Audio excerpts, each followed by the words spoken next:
Because Boko Haram is using armed drones. Let it be on record.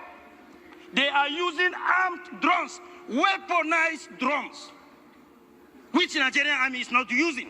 In other words, they are more sophisticated and advanced than the Nigerian army. Something massive is unfolding in West Africa, and it starts with Nigeria. A shocking new plan to fence the nation's entire borders has just been revealed, and it's sending shockwaves across the continent. Could this be the end of free African movement, or a bold move for national security? Is Nigeria protecting itself or isolating itself? Lastly, I lost people in Wajiroko. We lost people in Wajiroko as a result of Boko Haram insurgents. This is the few I can give you, just a tip of an iceberg as far as my constituency is concerned. I observe one thing. Boko Haram is fast coming back worse than what we had in the past. Take it or leave it. Boko Haram, ISWAP, or whatever name you call them, they are coming back. Let us do something serious in order not to go back to our days when 22 local governments out of 27 local governments of Borno were occupied by Boko Haram. Secondly, Mr. Speaker, honorable members, we should be complacent. Rome used to be the greatest empire on the world. Today, we're diving deep into the controversial blueprint that's got Africa talking. From economic impact to political consequences, nothing is off the table. Buckle up, because this might just be the most important story you haven't heard yet. Let's uncover what Nigeria is really planning. While Nigeria's borders span nearly 2,000 kilometers with Cameroon, the worst-affected region, plus 1,500 kilometers with Niger, around 85 kilometers with Chad, and a smaller front with Benin Republic, security analysts have long identified these regions as a weak link in Nigeria's fight against insecurity. I very much agree with the fact that the Nigerian border is very porous and there is a need to fence the border. But it's a very expensive border, expensive venture, having regard to the fact that our border between our neighboring countries runs into thousands of kilometers. The fence plan. What's really going on? Nigeria is seriously considering a bold, controversial move, building a security fence around its entire land borders. That means fencing off over 4,000 kilometers that it shares with countries like Niger, Chad, Cameroon, and Benin. Officially, the Nigerian government says it's all about security, combating terrorism, halting illegal arms flows, and curbing smuggling. But this isn't just about barbed wire and concrete. It's a political statement, one that many Africans are interpreting as a step backward from the spirit of Pan-Africanism. The African continent, historically divided by colonial borders, has fought hard in recent decades to foster integration, unity, and open borders under regional agreements like ECOWAS. So, when the largest economy in Africa proposes a literal wall, it doesn't just raise eyebrows, it shakes the foundation of continental solidarity. This isn't some small-scale pilot. We're talking about a monumental project with regional consequences. While Nigeria claims this will prevent cross-border violence and secure national interests, many question whether this is a symptom of distrust toward its neighbors. And that distrust could ripple through regional relationships that took decades to build. At what cost are we buying security? That's the real question here. Because once a wall goes up, taking it down, physically and psychologically, is never easy. And in a continent striving for unity, it might be a move that writes a dangerous new chapter. My name is Benjamin Petrini. I'm a research fellow here at the Institute in the Conflict, Security and Development Program, which is a program that monitors armed conflicts at the global level and analyzes the implications on countries' development and peace trajectories and on international security. Our team curates the IISS yearly flagship publication on Armed Conflict Survey, this one here, a bit of self-promotion, which reviews all the armed conflicts globally.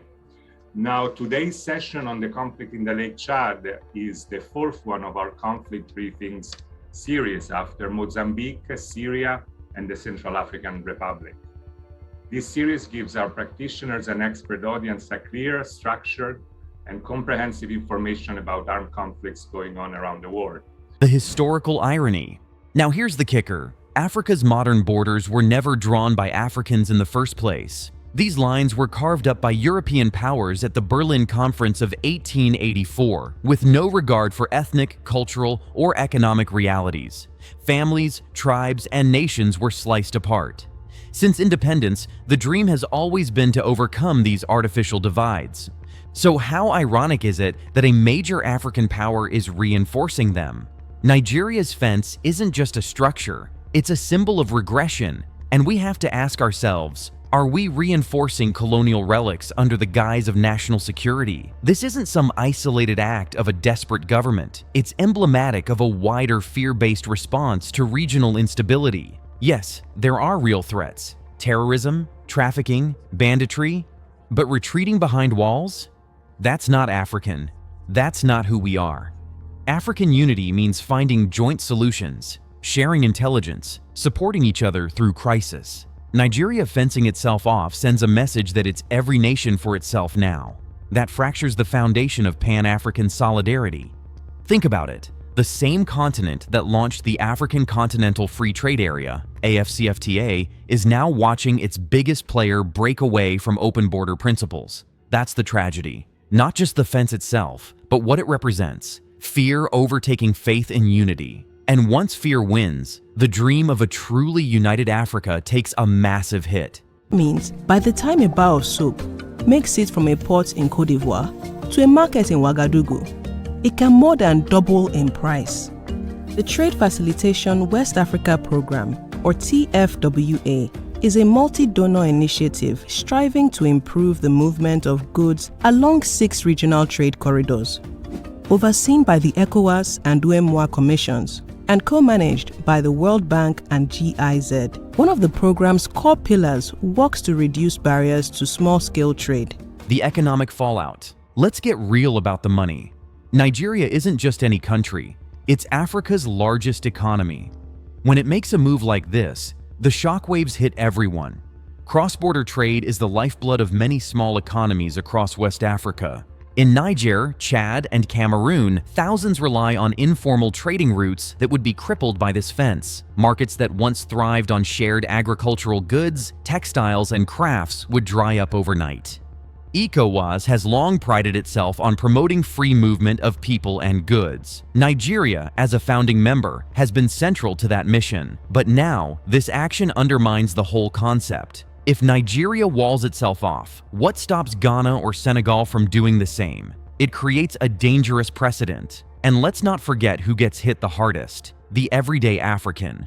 The woman who sells tomatoes across the border, the man who drives trucks delivering rice from Nigeria to Cameroon. These aren't criminals, they're hard-working folks trying to feed their families. Fencing them out doesn't make anyone safer, it just makes poverty worse. Unity in Africa was supposed to mean economic collaboration, not economic isolation. Nigeria's fence doesn't just stop people, it stops progress. And in doing so, it sends a chilling message that fear is more powerful than partnership. That's not just bad economics, that's a betrayal of Africa's promise. Facing seizures of contraband items in Lagos. TVC News senior business correspondent Ifunaya Eze reports. The coordinator of the Joint Border Patrol Team, Deputy Comptroller Mohammed Shuaibu, attributed the recent accomplishments in the fight against smuggling and illegal activities along Nigeria's borders to intensified patrols, enhanced surveillance, and improved intelligence gathering.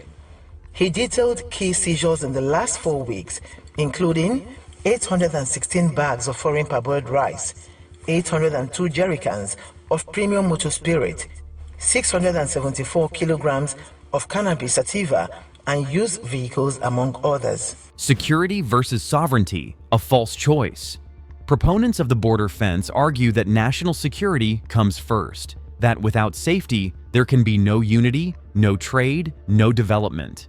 But let's challenge that narrative. Security and sovereignty don't have to come at the cost of regional unity. In fact, they thrive when countries work together. Nigeria's problems, whether it's Boko Haram in the northeast or banditry in the northwest, aren't just Nigerian problems. These are regional issues. The militants don't stop at borders. So why should our response? Building a wall suggests the problem is external.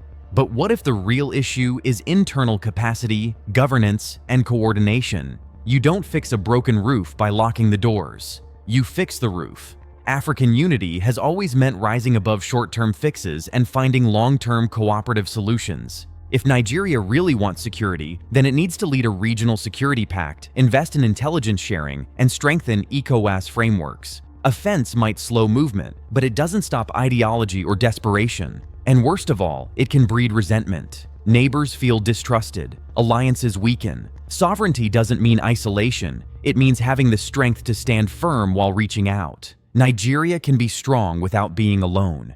And African unity depends on leaders who understand that real security comes through solidarity, not separation. Exactly 50 years ago, on May 28, 1975, 15 West African countries agreed to establish the Economic Community of West African States, also known as ECOWAS. The first leadership was handed to the former Liberian President William Tubman. Thanks to the profound work and call for unity by both the Togolese President Gnassingbé Eyadema and Nigerian former leader Yakubu Gowon, the union came into effect in West Africa. Political optics and continental leadership. This fence isn't just infrastructure, it's a message. Nigeria has long positioned itself as the giant of Africa, a leader in peacekeeping, diplomacy, and regional integration. But what does leadership look like now? Because right now, it looks a lot like retreat. Optically, this is a blow to Nigeria's moral authority. Imagine preaching unity at the African Union while laying down concrete to divide. You can't have it both ways. And other African nations are watching. If Nigeria builds this wall, it won't just spark debates, it could spark imitations. Kenya might look to wall off Somalia. South Africa could double down on immigration barriers. The domino effect is real, and once that starts, the dream of an integrated Africa becomes that much harder to achieve. Nigeria has the power to set the tone. It can be the country that doubles down on unity in tough times, or the one that folds under pressure. True leadership means building bridges, not walls. Pan-Africanism isn't a slogan, it's a responsibility. And in moments of fear, that responsibility becomes even more crucial. Nigeria doesn't just represent itself, it represents what's possible on the continent. Will it lead by example or lock itself away? That choice will echo far beyond its borders. TVC News senior reporter Femi Akonde tells us the story of a man who has been separated from his family, and the only hope of reuniting with them is when the borders are opened. Anxious and worried, Bala Mujitaba is on the phone with his wife. She is a teacher living in Niger Republic. Bala works and lives here in Kongolam, a border town between Nigeria and Niger. The social cost, communities torn apart. Let's talk about the human side. These borders aren't just political lines. They cut through homes, cultures, and kinships.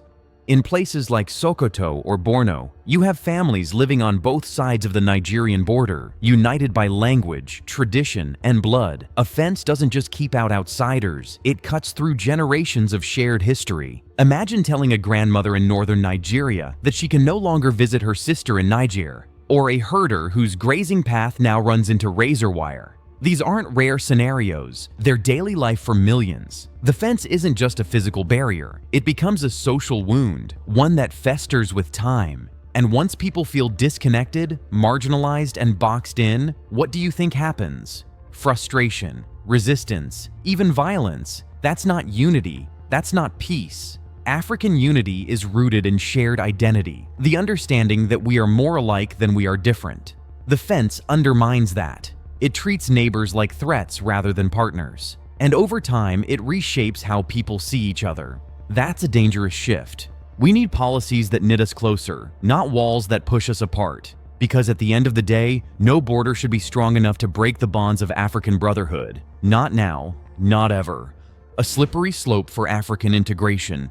What's at stake here isn't just Nigeria's decision, it's the trajectory of African integration. The African Union has spent years pushing for interconnectedness, with projects like the Single African Air Transport Market and the AFCFTA. These aren't just fancy acronyms, they're real steps toward unity. But fences work in the opposite direction. They say, "We don't trust you," And once one country pulls back, the momentum stalls. That's how unity dies, not in dramatic collapses, but in 1,000 small retreats. Nigeria's fence might seem like a security measure, but it's a philosophical shift. It says fear wins. It says collaboration can't solve our problems. And if Nigeria's leaders believe that, what hope is there for the rest of us? We need to see this for what it is, not just a border policy, but a defining moment for the continent.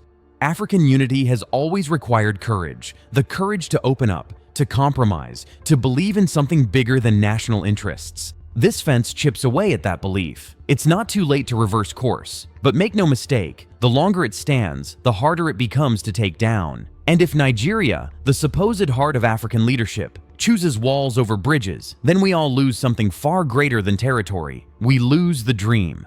The way forward, unity through strength, not separation. So where do we go from here? Let's be clear.